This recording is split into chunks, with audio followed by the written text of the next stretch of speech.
योगेश की नई नई नौकरी थी। अच्छा हाइक लेकर उसने कंपनी ज्वाइन की थी। परफॉर्मेंस हमेशा की तरह अच्छा ही था।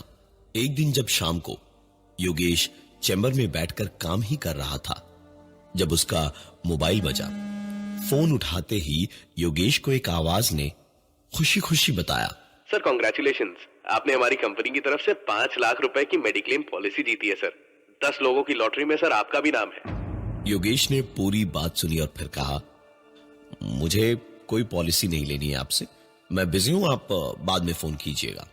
इतना कह के योगेश फोन काटने ही वाला था कि उधर से आती एक आवाज ने कहा, अरे सर, इसके लिए आपको एक भी पैसा खर्चा नहीं करना पड़ेगा सर, हमारी कंपनी की तरफ से आपको फ्री में दिया जा रहा है सर। योगेश खुद भी मेडिकल इंश्योरेंस लाइन में ही काम करता था।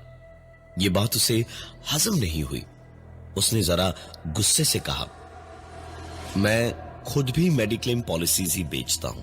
आप मुझे बता रहे हैं कि मैंने फ्री में, बिना किसी खरीदारी, बिना जान पहचान, ऐसे ही कहीं से कुछ ऐसा वैसा नहीं, पूरे 5 लाख की पॉलिसी जीत ली है। मैं क्या आपको बेवकूफ लगता हूं? उस आदमी ने अब जरा गहरी आवाज में कहा, मतलब आप कहना चाह रहे हैं कि आपको मेडिक्लेम नहीं चाहिए, मतलब आपको अपनी ही भलाई नहीं चाहिए। योगेश ने चिढ़ते हुए कहा, हाँ नहीं चाहिए मुझे मेरी भलाई बाप, अब फोन रख और मुझे काम करने दे, वरना मैं तेरी नौकरी ऐसे खाऊंगा कि पूरे इंश्योरेंस इंडस्ट्री में कोई तुझे काम नहीं देगा। और फोन रख, समझा? उस आदमी ने एक सर्द सी हंसी हंस दी और बिना आगे कुछ कहे ही फोन काट दिया।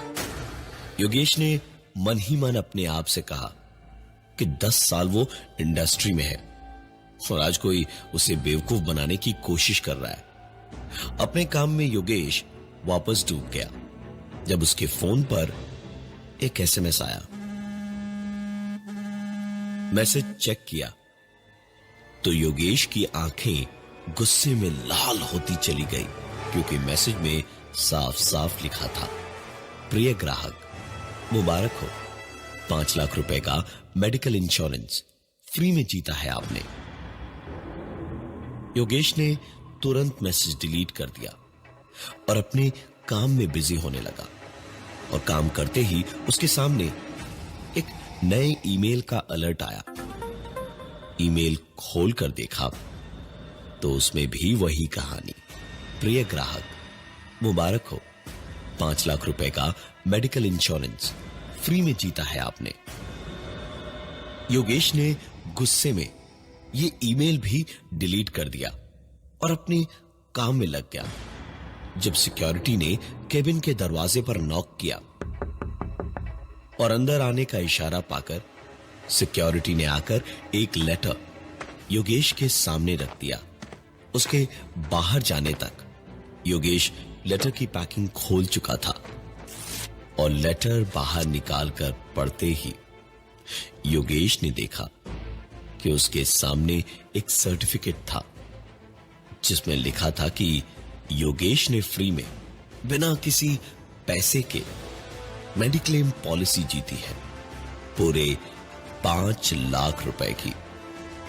योगेश ने गुस्से में लेटर को फाड़कर उसके टुकड़े टुकड़े कर डाले और वापस अपने काम में लग गया।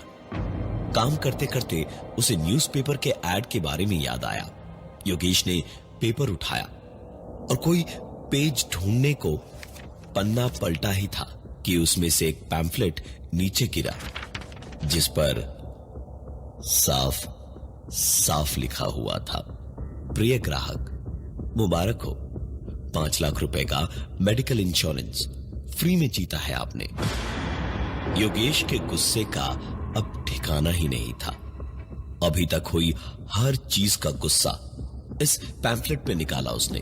पैम्फलेट लेकर उसके छोटे छोटे टुकड़े करके सीधे डस्टबिन में भी नहीं, खिड़की से बाहर फेंक दिया उसने और उठकर सीधा बाहर निकल गया घर जाने को।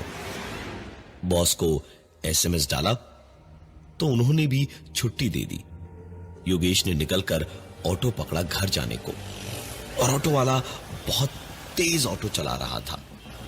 कभी यहां टकराने से बचे तो कभी वहां मोड़ पर पलटने से बचे। योगेश वैसे ही चिढ़ा हुआ था। वो चिल्ला पड़ा, अबे ओ तूने पी रखी है क्या? हाँ, अरे ढंग से गाड़ी चला।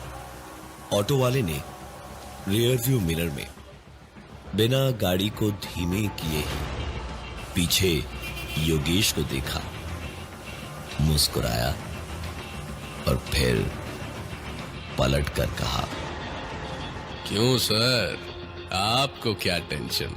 आपने तो मेडिक्लेम पॉलिसी ली ही नहीं। योगेश समझ गया कि दाल में कुछ काला है, वरना एक अनजान ऑटो वाला कैसे जान सकता है इस बारे में। योगेश ने ऑटो रुकवाई और उस ऑटो वाले को ऑटो से बाहर घसीटकर बुरी तरह से पीटने लगा।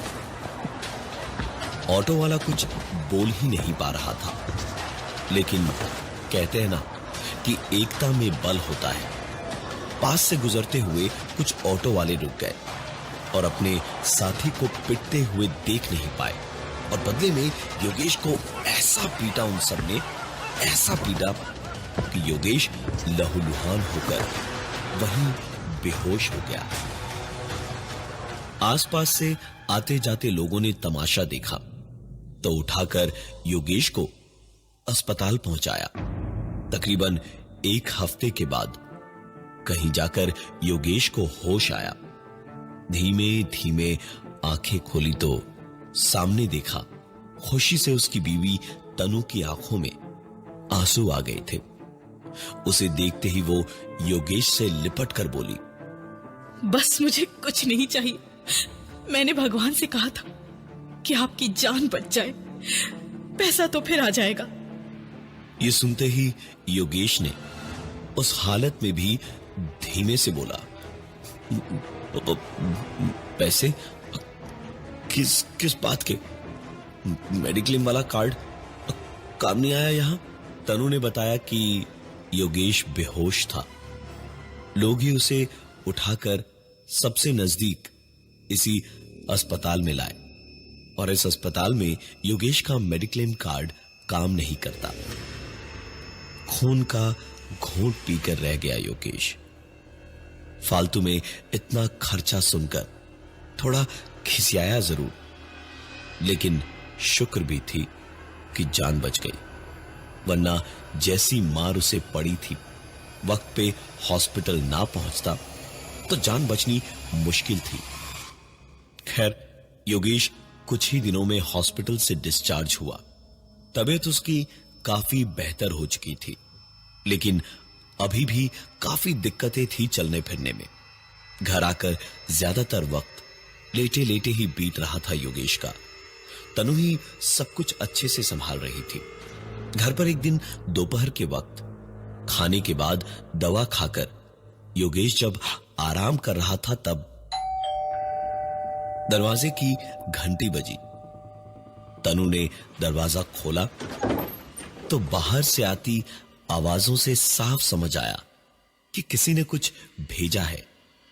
योगेश उठ के बैठा तो तनु तब तक कमरे में आकर एक बड़ा सा गुलदस्ता लेकर आई और मुस्कुराकर योगेश को देखती हुई उसके पास टेबल पर गुलदस्ता रखकर वापस काम करने किचन में चली गई।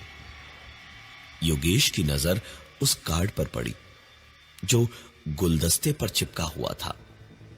उसने कार्ड उठाया तो देखा उस पर लिखा था कि मैं तुम्हारे साथ हूं, तुम्हारी मौत आने तक।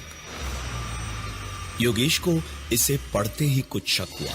वो तुरंत लंगड़ाते लंगड़ाते दौड़कर दरवाजे तक गया और घर का दरवाजा खोलते ही उसने सामने जो देखा, उसे देखकर उसके रोंगटे खड़े हो गए। कुछ ही फुट की दूरी पर गेट के बाहर वही ऑटो वाला अपनी ऑटो में बैठा हुआ था और दरवाजे पर खड़े योगेश को देखता हुआ मुस्कुरा रहा था। और जैसे ही उसे योगेश का चेहरा देखकर तसल्ली हो गई कि योगेश के दिल में अब खौफ बैठ गया है, तो योगेश को मुस्कुरा कर देखते देखते ही उसने ऑटो स्टार्ट की और ऑटो आगे बढ़ाकर देखते ही देखते बड़े आराम से वहां से चला गया।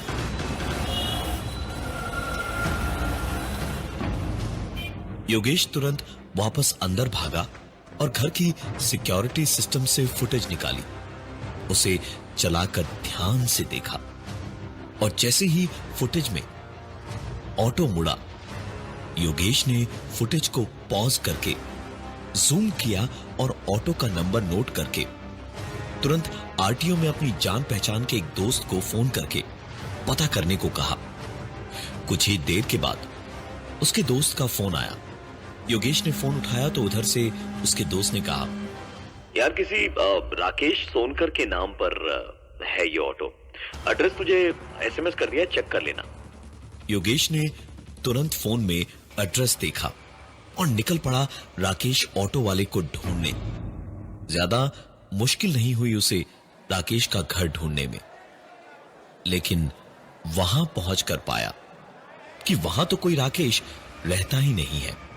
इधर उधर और पता करने पर पता चला कि आखिर पूरी कहानी क्या है। राकेश ने पाई पाई जोड़कर एक ऑटो खरीदा, कहीं कुछ दिक्कत ना आए आगे, इसलिए एक मेडिक्लेम पॉलिसी भी ले ली और लगभग अपनी सारी कमाई लगा दी इसी उम्मीद पे कि कहीं जाकर उसकी जिंदगी सुधरेगी कभी। लेकिन एक एक्सीडेंट में उसकी हालत बहुत खराब हो गई। उसकी बीवी इंश्योरेंस ऑफिस के चक्कर लगाती रह गई, लेकिन कोई फायदा नहीं हुआ। पैसे मिलने की बस बातें ही होती रही और 2 दिन के बाद तीसरी सुबह राकेश ऑपरेशन में देरी होने की वजह से मारा गया और कर्जा ना चुका पाने की वजह से 1 महीने के बाद उसकी बीवी ने खाने में जहर मिला के दोनों बच्चों को मारकर खुद को भी खत्म कर लिया। राकेश की यह पूरी कहानी सुनते ही योगेश का दिमाग कहीं 3 महीने पुराने वक्त में खो गया।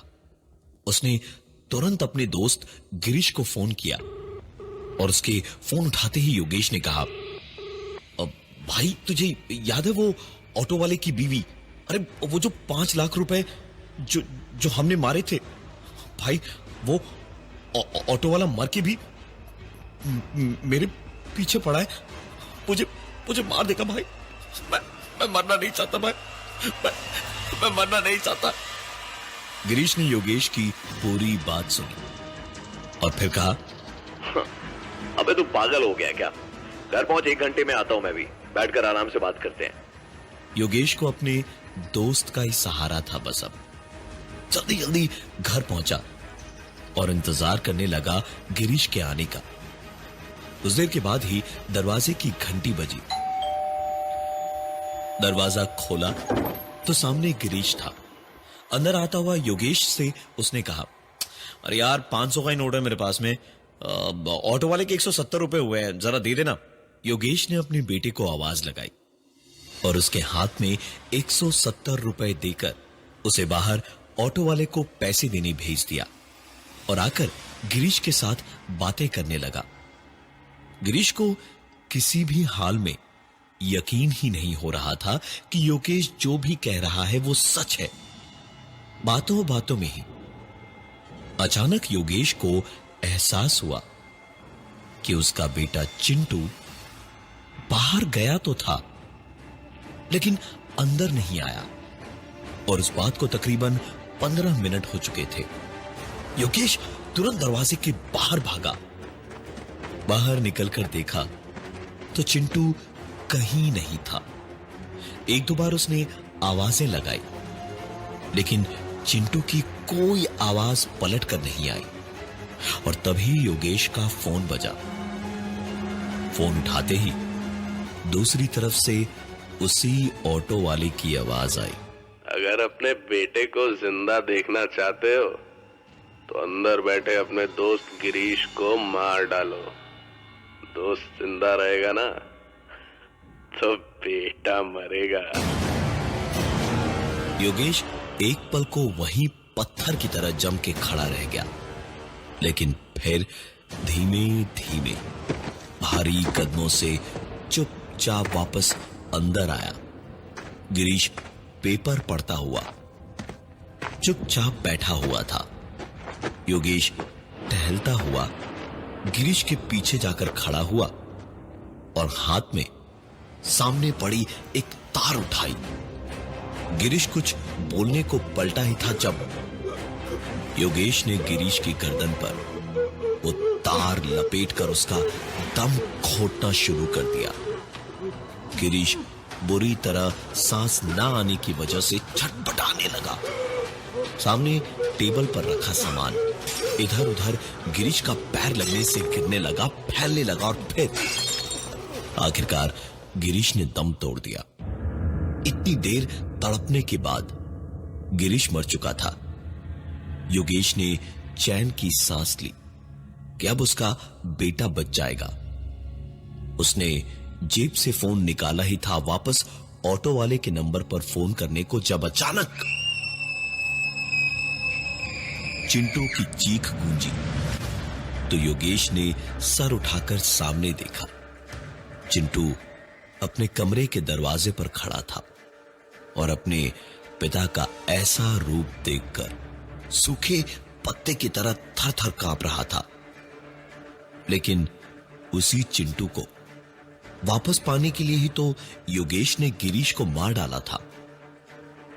चिंटू की चीख सुनकर तनु भी अंदर आ गई और बुरी तरह घबरा गई योगेश के हाथों मरे हुए गिरीश की लाश को देखकर। योगेश को आखिरकार समझ आया कि ये सब कुछ एक छलावा था बदला लेने के लिए। उसने तुरंत तनु को इशारा किया सामान बांधने को और खुद गिरीश की लाश को एक बोरे में भरकर योगेश ने घर के पीछे के बड़े नाले में पत्थर बांधकर डाल दिया। उसके वापस आते आते तनु ने जरूरी कपड़े और कुछ सामान बांध लिए थे। ये होते ही तनु और चिंटू को लेकर योगेश घर को ताला मारकर निकला और सीधे टैक्सी पकड़कर निकल गया स्टेशन की ओर। स्टेशन जाते जाते रास्ते में ही एक फोन आया तो योगेश ने देखा उसके ऑफिस के दोस्त का फोन था, जिसने फोन उठाते ही कहा, भाई तेरे इलाज पर जो जो खर्चा हुआ था ना, उस पूरे अमाउंट का मैंने नकली बिल बनवाकर जमा करवा दिए हैं। चेक भी अकाउंट में लगवा दिया है और आज किसी भी वक्त वो अमाउंट क्रेडिट हो जाएगी तेरे अकाउंट में। योगेश मन ही मन सोच रहा था कि पैसे आते ही सारे निकाल लेगा तो कहीं से कोई एटीएम ट्रांजैक्शन से भी पता नहीं लग पाएगा। मन ही मन सोच रहा था कि आखिर कब पैसे आएंगे कि ठीक तभी एक एसएमएस आया योगेश के फोन पर। फोन निकालकर एसएमएस चेक करने ही जा रहा था योगेश, जब अचानक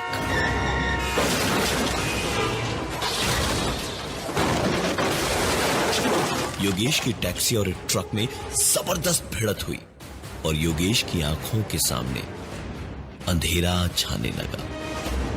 सुकून एक बात का था योगेश को कि तनु और चिंटू सिर्फ बेहोश हुए थे, ज्यादा चोटें नहीं आई थी उन्हें। योगेश के फोन की टूटी हुई स्क्रीन पर एक मैसेज फ्लैश कर रहा था, Congratulations, your account has been credited with 5 lakh rupees. आंखों के सामने मौत का यह अंधेरा पूरी तरह छाने से पहले योगेश ने यह मैसेज देख लिया था। किसी ने सच ही कहा है, जितने चाहे इकट्ठे कर लो सोना हीरे मोती, लेकिन इतना याद रखना, कफन में कहीं कोई जेब नहीं होती।